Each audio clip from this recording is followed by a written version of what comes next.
The journey from Lagos to Ibuzar is like a bridge between two different worlds.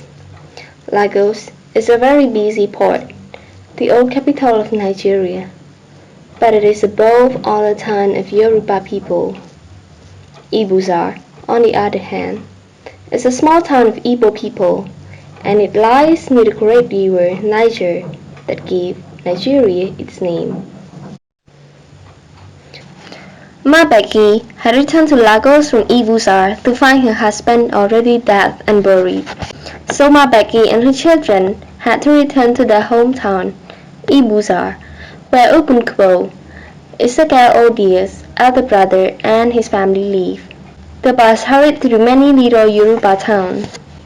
Later, the bag was unloaded from the bus.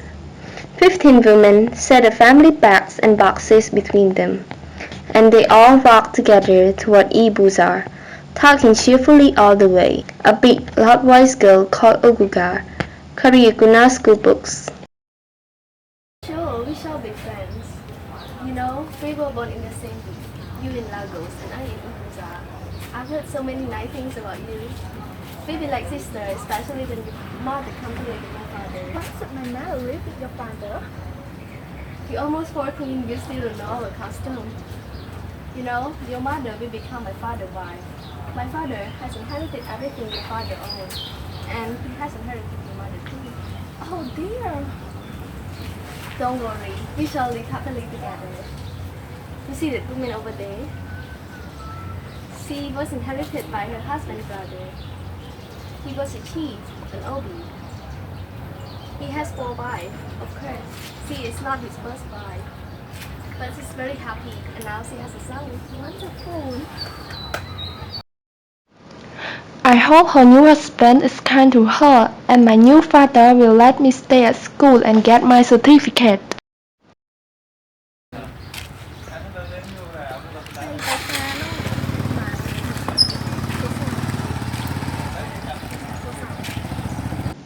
Suddenly, they heard something behind them. A young man of perhaps 18 or 19 was very tall and thin, with a pointed chin.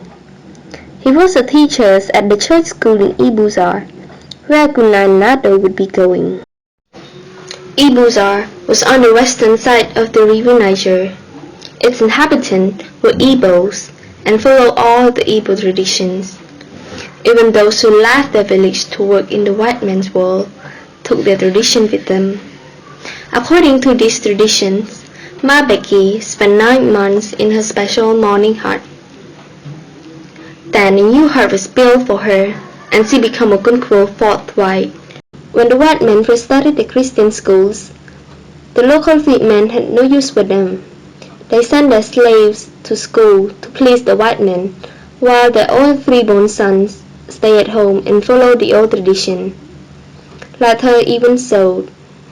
However, that it was these educated slaves who got the top jobs. The sons and grandsons of these slave family were now so rich and powerful that they seemed to command the respect of everyone.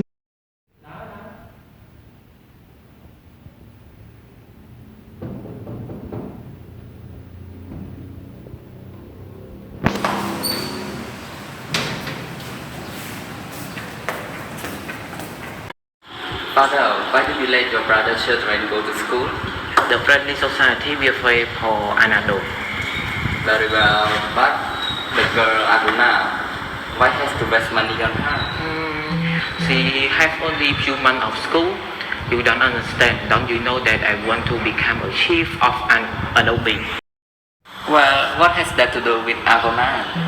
Aguna and your sister will get married at about the same time, and their bride will pay for me. And you know that people nowadays will pay more for educated girls.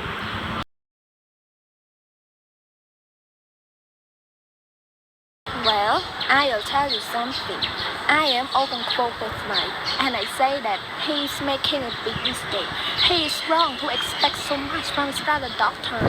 But mother, Aguna is like a doctor to him now. According to law and tradition, she is his doctor now. You know nothing. Akuna is going to marry a rich man. She will make all of us rich. Be quiet. Which rich man is going to marry? The son of Slav who teach at her school? Can you be sure that her mother will not keep the bride for herself? She was educated by the white man, and she knows their laws. My father will have the bride right. No one else can use the money.